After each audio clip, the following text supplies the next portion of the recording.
ESG, 3 huruf yang lagi sering banget kita dengar ya kan? Tapi apa sih artinya buat investor profesional yang beneran ngelola uang? Nah, di pembahasan kali ini kita bakal bongkar tuntas proses integrasi ESG. Kita lihat ini bukan sekedar tren sesaat, tapi sebagai sebuah alat analisis finansial yang serius banget. Jadi, langsung aja ke pertanyaan utamanya. Apakah ESG ini cuma sekedar investasi biar kelihatan peduli? Atau jangan-jangan ini adalah sebuah strategi inti yang bisa menentukan untung dan rugi? Yuk kita cari tahu bareng-bareng jawabannya. Oke, kita mulai dari bagian pertama. ESG itu sebenarnya ngomongin nilai etika atau nilai valuasi finansial. Karena jujur aja, kesalahpahaman terbesar tentang ESG itu mulainya dari sini. Dan sekarang kita akan luruskan itu.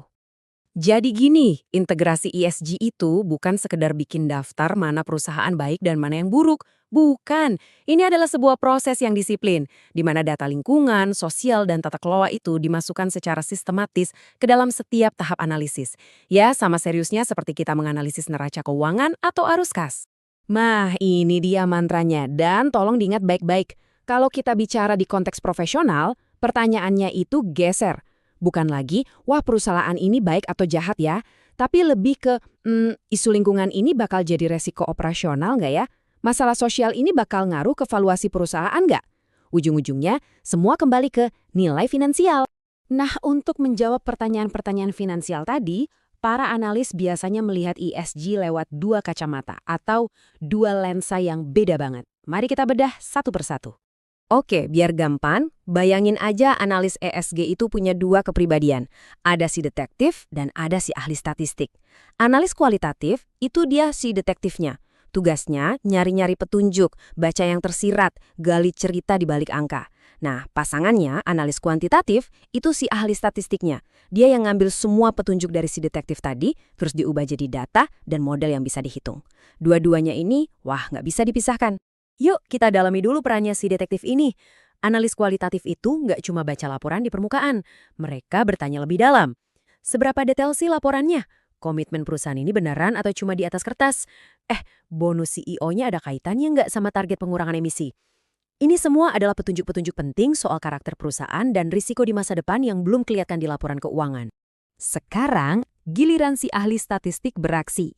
Disinilah semua cerita dan narasi kualitatif tadi diterjemahkan jadi angka, data emisi karbon, tingkat pergantian karyawan, atau berapa banyak direksi independen di dewan, semuanya diolah, dihitung, sampai keluar yang namanya skor ESG.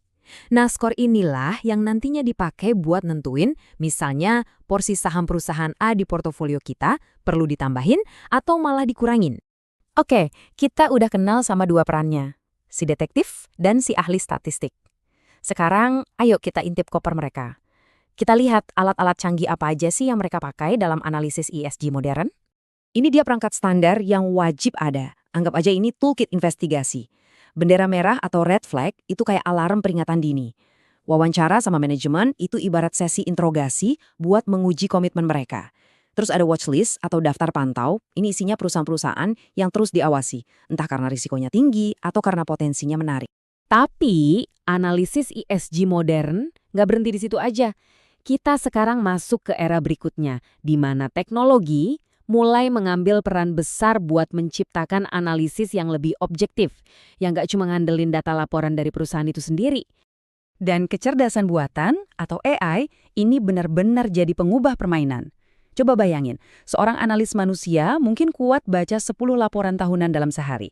Nah, AI ini bisa memindai puluhan ribu laporan, artikel berita, sampai postingan media sosial dalam hitungan menit. Tujuannya, buat nemuin pola-pola resiko yang mungkin gak kasat mata bagi kita. Dan ini beneran nunjukin betapa canggihnya dunia analisis sekarang. Analis itu nggak lagi cuma percaya sama laporan perusahaan soal deforestasi. Mereka bisa langsung cek buktinya dari citra satelit. Jadi datanya langsung dari lapangan, independen, dan nggak bisa dibohongin. Tingkat ketelitiannya juga naik drastis. Dulu kita mungkin cuma bisa baca laporan jejak karbon yang dibikin perusahaan. Sekarang ada alat yang bisa mengukurnya dengan lebih akurat. Kita nggak cuma percaya janji, ini obligasi hijau, tapi bisa benar-benar melacak aliran dananya dipakai buat apa.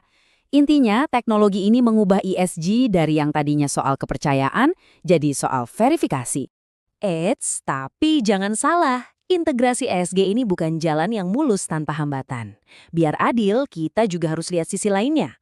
Kita harus bahas tantangan dan kritik-kritik tajam yang sering dilontarkan ke ESG. Jadi, kenapa sih ini susah banget? Survei nunjukin tantangan yang nyata banget di lapangan, mulai dari laporan perusahaan yang nggak lengkap, atau nggak bisa dibandingin satu sama lain, sampai nggak adanya standar global. Belum lagi analisisnya yang masih sangat subjektif, dan bahkan ada penolakan dari dalam perusahaan investasi itu sendiri. Ini bukan soal niat baik, tapi soal eksekusinya yang berantakan. Nah, slide ini merangkum semua kritik utamanya. Pertama, ada yang bilang skor ESG itu terlalu longgar, jadi perusahaan yang bermasalah pun bisa dapat skor bagus. Kedua, kriterianya subjektif. Ketiga, kualitas datanya sering jelek. Ingat prinsip sampah masuk, sampah keluar. Tapi, mungkin kritik paling pedas bagi investor adalah yang terakhir. Apakah semua usaha ini beneran terbukti bisa menghasilkan keuntungan finansial yang lebih baik secara konsisten? Perdebatan soal ini masih panas sampai sekarang. Oke, kita udah lihat teorinya, alat-alatnya, sampai tantangannya. Terus, gimana seorang analis menggabungkan semua ini jadi satu alur kerja yang praktis? Yuk, kita rangkum semuanya dalam sebuah kerangka kerja 4 tahap. Jadi, ini dia alur kerjanya yang lengkap.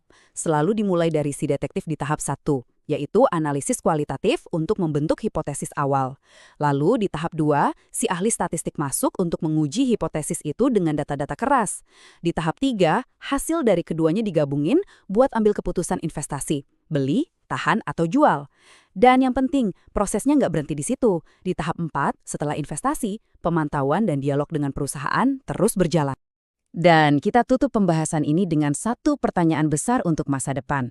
Seiring dengan data yang makin canggih, makin objektif, apakah kita sebenarnya sedang menyaksikan sebuah pergeseran besar?